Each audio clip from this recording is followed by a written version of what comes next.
문재인 대통령께서는 6월 28일부터 7월 2일까지 첫 미국 순방을 하였습니다. 이번 방미로 문재인 대통령과 박근혜 전 대통령의 미국에서 대우 차이라는 주제로 큰 이슈가 생겼는데요. 제가 한번 샅샅이 조사해 보도록 하겠습니다. 첫째, 의장대 사열. 우선 의장대가 무엇인지 의미를 알아보도록 하겠습니다. 의장대는 국가 경축 행사나 외국 사절에 대한 환영을 하기 위하여 특별히 조직 훈련된 군부대라고 할 수 있습니다. 즉, 타국의 대통령이 입국할 때에는 예의상 존중의 의미로 의장대 사열을 합니다.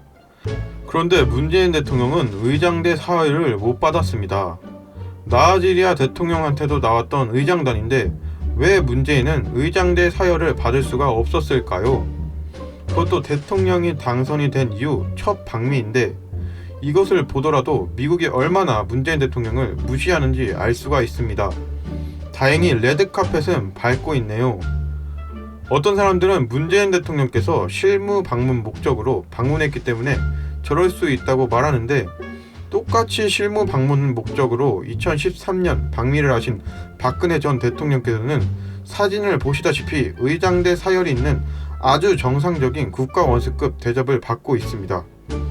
그리고 아무리 그래도 대통령 당선된 이후 첫 방미입니다. 두 번째, 미 의회 연설. 우선 군사정권 이후 노무현 대통령 빼고 모든 대통령이 전부 했던 미 의회 상하원 연설을 문재인 대통령은 못했습니다. 대신 조그맣게 미 상하원 지도부 간담회를 하였는데요.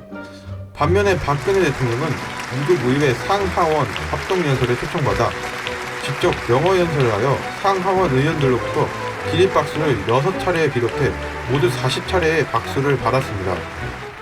오바마 대통령이 말하길 상하원 합동연설은 가까운 친구들에게만 제공되는 영예라고 말했습니다. 셋째, 한미 정상회담 오찬. 한미 정상회담 이후 트럼프 대통령이 아닌 미국의 부통령인 마이크 펜스와 같이 오찬을 하게 되었는데요. 이런 굴욕이 없습니다. 아마 세계 각국 정상들이 미국에 와서 정상회담을 한 후 대통령이 아닌 부통령과 오찬을 하는 것은 처음이 아닐까 싶습니다. 물론 박근혜 전 대통령께서는 한미 정상회담 이후 정상적으로 오바마 대통령과 오찬을 하였습니다. 이후에 트럼프가 문재인 대통령을 무시한 듯한 제스처를 취했는데요. 첫째, 트럼프는 문재인을 만나자마자 어깨에 손을 올렸습니다. 한번 각국 정상을 맞는 트럼프의 비교 영상을 보게 되면 중국,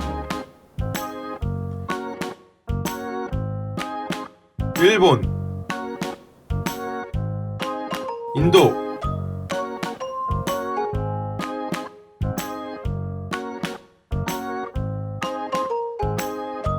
프랑스,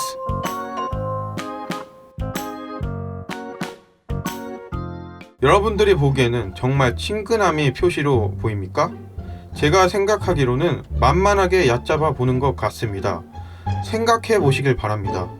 정치적인 성향이 같은 것도 아니고 국내 사드 배치 논란으로 인해 트럼프가 격노하고 욕설까지 했다고 하고 미 고위 인사 면담 불발, 문정인 논란을 보더라도 트럼프가 문재인을 통해 흡족할 만한 사건이 단 하나도 없었는데 달랑 전화 몇 번 했다고 저렇게 어깨에 손을 올리는 결례를 행사합니까?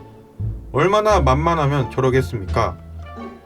마지막으로 포토타임 때 트럼프 부부와 문재인 부부는 같이 레드카펫에 서 있었는데 트럼프 대통령은 레드카펫 밖으로 문재인 대통령을 밀어냈습니다. 또한 중국, 일본의 정상들에게는 자신의 별장에 오게 하고 골프도 치고 자신의 딸인 이방카도 보여줬는데 문재인은 별장은커녕 이방카의 털끝도 구경하지 못했습니다. 저는 이런 점을 보면서 많이 아쉽습니다. 현 도널드 트럼프는 방미 중인 아베 일본 총리를 환대하여 우위를 가시했다고 합니다.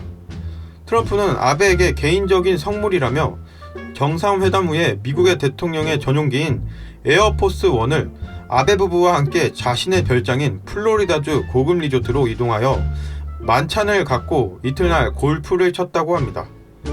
골프장에서 손바닥을 마주치는 하이파이브 사진을 올리며 트럼프는 SNS를 통해 자신의 리조트인 플로리다주 팜비치 마라고에서 아베 부부를 환영한다는 글과 함께 멋진 부부라고 칭찬하였습니다. 또한 일본 측 체재비를 전부 자신의 사비로 지불했다고 합니다. 이렇게 극심하게 비교되는 한국과 일본의 대우를 보면서 우리나라의 대통령이 이 정도 수준밖에 안 됐나, 국민으로서 일본에게 열등감이 느껴지기도 하고 코리아 패싱이라는 말이 이제 너무나 맘속에 다가옵니다. 왜 이 정도로 문재인 대통령이 하대받고 있는 걸까요? 그냥 이건 문재인이 지금까지 한 행동을 고스란히 되돌려 받는다고 생각하시면 됩니다. 지난날 동안 국내 사드 배치에 관해서 온갖 논란이 생기고 그로 인해 미국의 민주당의 대표이며 3분의 1의 국방비를 관장하는 딕 더빈 의원이 직접 한국에 와서 문재인 대통령과 면담을 통해 강력한 경고를 했는데, 문재인 대통령은 갑자기 그런 말을 한 적이 없다고 발뺌을 하고 있고, 공화당의 주류인 존 맥케인 군사위원장이 한국을 방문해서 사드에 관해 대통령과 상의하고 싶다고 했을 때 청와대는 너무 바빠 못 만난다고 하여 존 맥케인은 자기 나라로 돌아가야만 했습니다. 문재인은 여야 막론하고 미국의 정치인을 무시했는데, 이는 각 당을 지지하는 미국 국민들 또한 무시한 것과 다름이 없는 몰상식한 행동입니다. 또한 문정인 특보가 국가대변인 자격으로 미국의 수도인 워싱턴에 가서 공식적인 자리에 한미연합훈련 축소를 언급했는데, 이는 미 의회와 행정부를 바보로 만들어버린 것입니다. 공화당, 민주당, 의회, 행정부, 트럼프를 지지하는 모든 국민들을 다 적으로 돌린 타국 수장인 문재인 대통령을 뭐하러 환대하며 환영하겠습니까? 애초에 대한민국에서 미국을 찬밥 대우하고 있는데 왜 미국 쪽에서 깍듯이 한국 대통령을 모셔야 하는 걸까요? 이런 결과는 애초에 당연했습니다. 굴욕적인 한미 정상회담 외교에도 불구하고 우리나라의 언론들은 문재인 대통령이 블레어 하우스에 머물렀다며 트럼프의 파격 예우라고 보도하고, 트럼프가 문재인 어깨에 손을 올리는 행동을 보고 친밀함의 표시라고 하질 않나, 문재인의 의전 논란에 대해서는 국빈 방문이 아닌 경우라 그럴 수 있다고 실드를 치고 자빠져 있습니다. 실드 칠 걸 쳐야지. 정말로 한심합니다. 지금 국격이 떨어지고 있는 주 원인은 국민의 눈과 귀를 막고 있는 우리나라의 언론 때문이라고 생각합니다. 문재인의 얼치기 이상주의 외교는 미국에서는 전혀 통하지 않습니다. 동맹국이라고 똑같은 위치인 줄 착각한 대가가 결국 이런 문전박대를 당한 꼴이라고 생각합니다. 다음 영상에서는 문재인 대통령이 트럼프를 통해 외교적으로 어떤 성과를 가져왔는지에 대해 면밀히 살펴보도록 하겠습니다.